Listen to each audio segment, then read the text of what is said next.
Donc cette idée en permanence qu'on pomperait le centre-ville pour donner à la banlieue, c'est exactement l'inverse. Si vous pouvez calculer les flux économiques, la banlieue nourrit Paris, Paris se nourrit des travailleurs de banlieue qui font vivre la capitale, et c'est vrai de tous les centres-villes.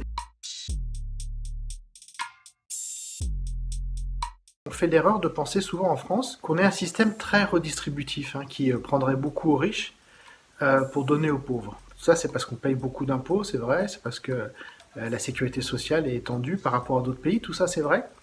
Mais il faut quand même bien savoir que si on regarde les services publics entendus dans un sens très, très large, si on regarde autour de nous, où est-ce qu'on voit, où sont les meilleurs lycées, où sont les médecins, c'est dans les beaux quartiers, c'est dans les centres-villes.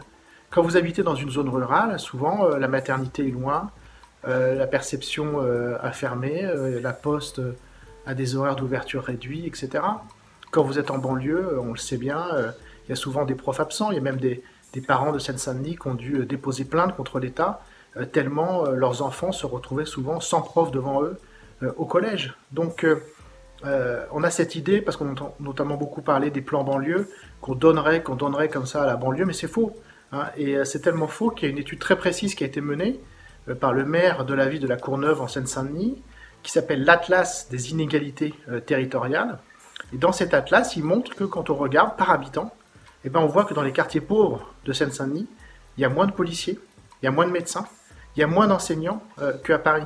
Donc en fait, la première des choses à faire, la première chose absolue, nécessaire, évidente, c'est tout simplement de rétablir l'égalité stricte sur le territoire le plus possible et faire en sorte qu'on habite dans un quartier riche d'un centre-ville, qu'on habite dans une zone rurale ou qu'on habite dans une banlieue, on ait accès à peu près aux mêmes services publics, alors que c'est très très loin d'être le cas aujourd'hui. Et quand on regarde la question de l'éducation, par exemple, il y a des études précises qui ont été menées, mais en fait qui sont assez évidentes, des études donc faites par le ministère de l'Éducation nationale, sur voir ce que coûtent les différents élèves.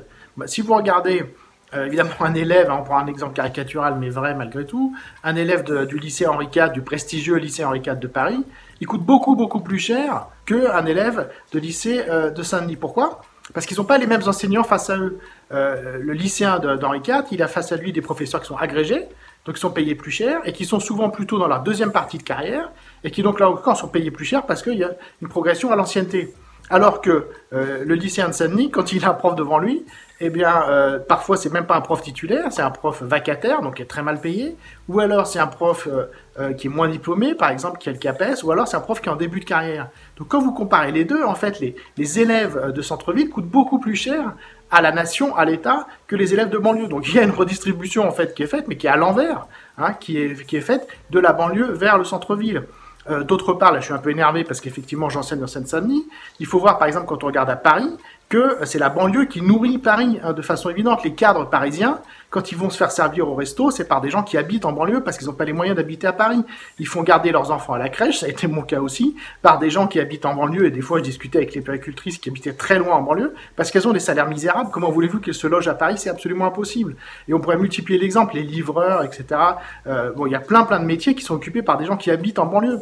Donc cette idée en permanence qu'on pomperait le centre-ville pour donner à la banlieue, c'est exactement l'inverse. Si vous pouvez calculer les flux économiques, la banlieue nourrit Paris, Paris se nourrit des travailleurs de banlieue qui font vivre la capitale, et c'est vrai de tous les centres-villes, et c'est bien pour ça qu'il y a tous ces gens le matin qui s'entassent dans des trains, qui ont des vies dures, on voit qu'ils galèrent encore plus en ce moment avec le virus, pour venir bosser dans les centres-villes. Donc la réalité, c'est que ce sont les centres-villes qui pompent les banlieues, et non pas l'inverse, qu'on se le dise.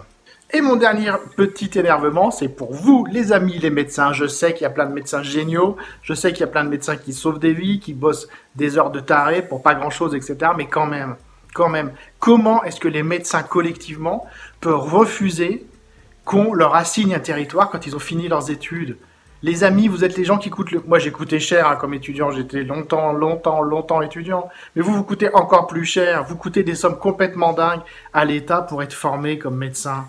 Il y aura peut-être des choses à revoir sur votre formation, mais là, je ne suis pas compétent.